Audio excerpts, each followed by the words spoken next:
It's a lot, not to me, a lot after 7. I'm supposed to be actually at work right now. Um, I was helping my brother clean his bathroom. He finally wanted to do it, so I was like, "Listen, let's go, let's do it." I gave him cleaning supplies yesterday and left them there, but yeah, he didn't do it. Um, his memory, but he was willing this morning, and a little bit anxious, excited about the counselor coming. So I kept saying the counselor's coming, and they're gonna come and talk to you and all this stuff.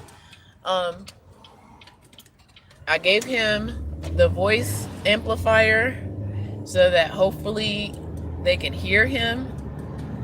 I'm hoping. Or he can just use his regular voice. He does have the ability sometimes, but when he gets nervous and scared, it just, doesn't work out. But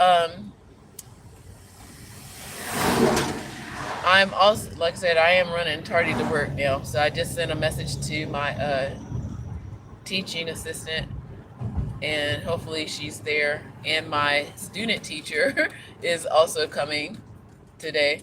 So I need to, get there. So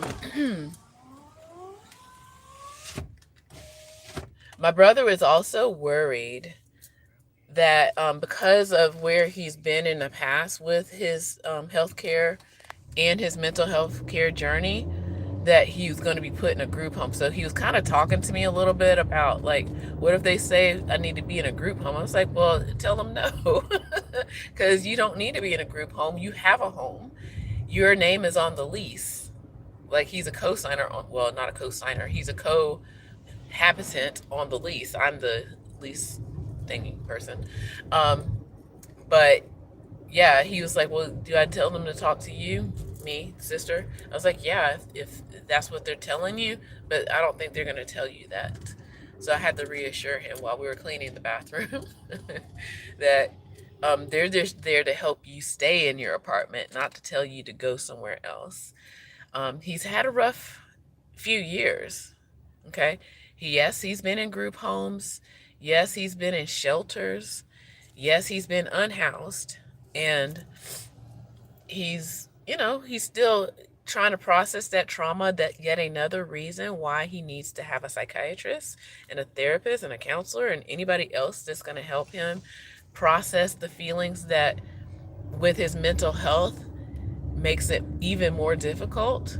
Like, it's what I've found. I'll just say this. What I have found in trying to get him health care, mental health care, is that he is at a stage where a lot of the things that people are offering now more widely, he's too beyond that, unfortunately, because he also has a disability at this point where he can't speak sometimes.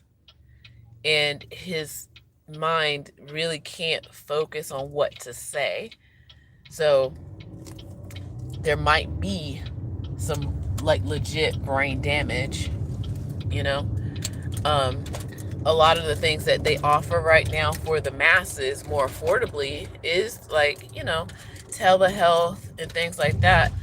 But as I've tried to get him some of that, usually those doctors will tell us that, number one, I can't be there with him on camera, and number two, he has to go in because a psychiatrist has to see him to be able to help him further.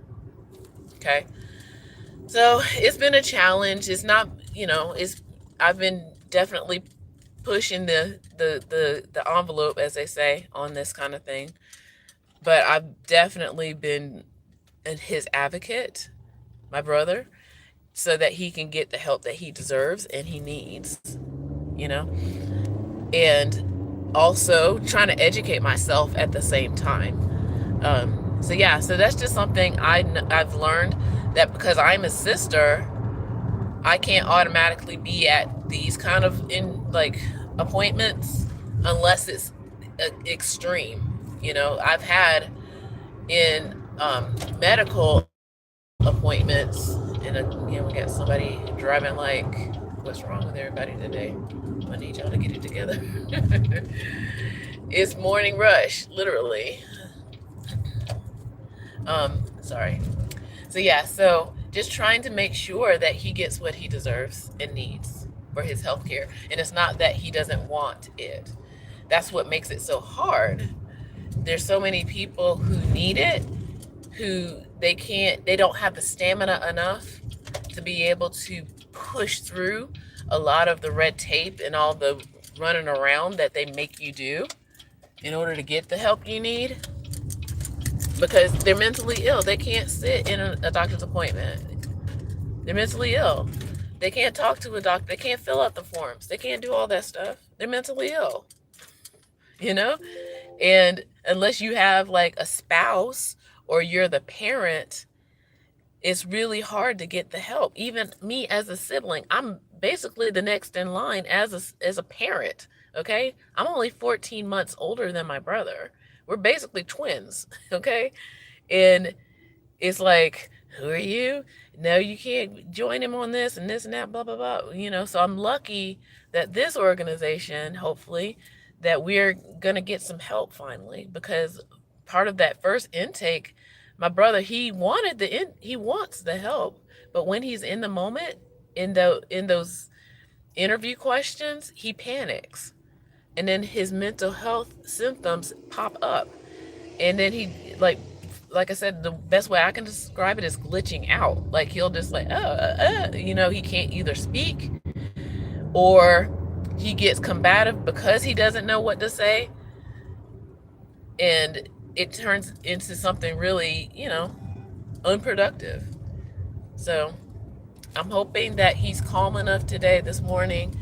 I made sure he took his medication this morning. He took it last night, the ones that I know that will help him, I hope, for this morning. So he's not still dealing with like complications. That's why I think I've moved his mood regulating medication to overnight. So any kind of side effects that he might have, he's just sleeping through it, or if he's awake, he shouldn't be. At least he's sleeping through it. So he'll gain the benefit by the time he wakes up in the morning.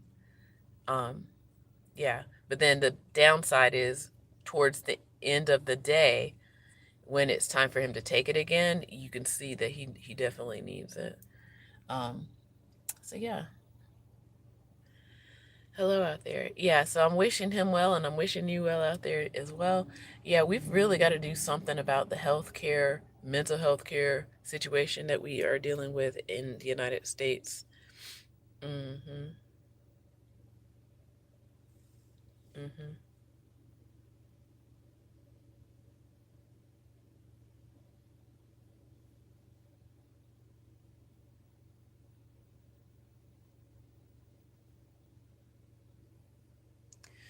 Um, I think everyone needs to be honest in their communication skills.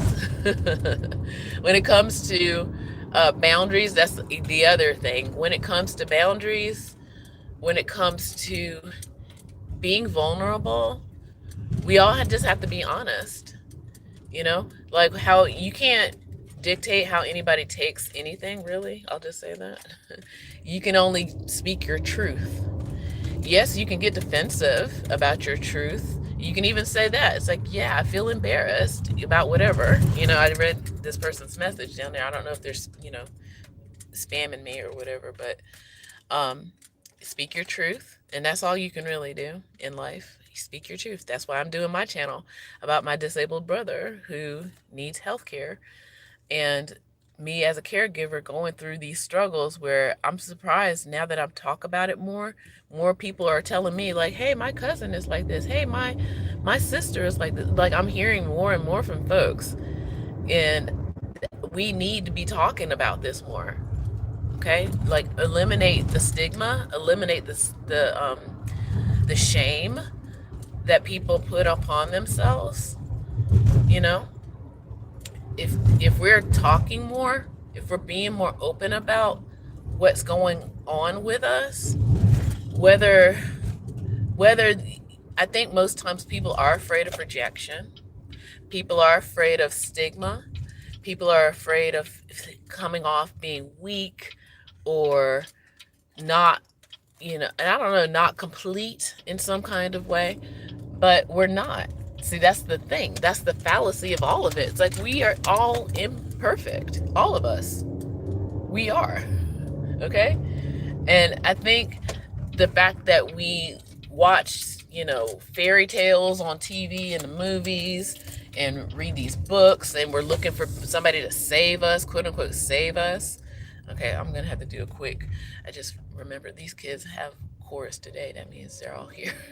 I got to park further down the street. Oh, but that means I'm going to have to come. Oh my gosh. Yeah, this is it. Okay. I'm going to have to do a quick park and then come back out here later in the morning to park again. It is what it is. Happy Wednesday, all the kitties. All right, y'all, I gotta go. All right, bye. Gotta park.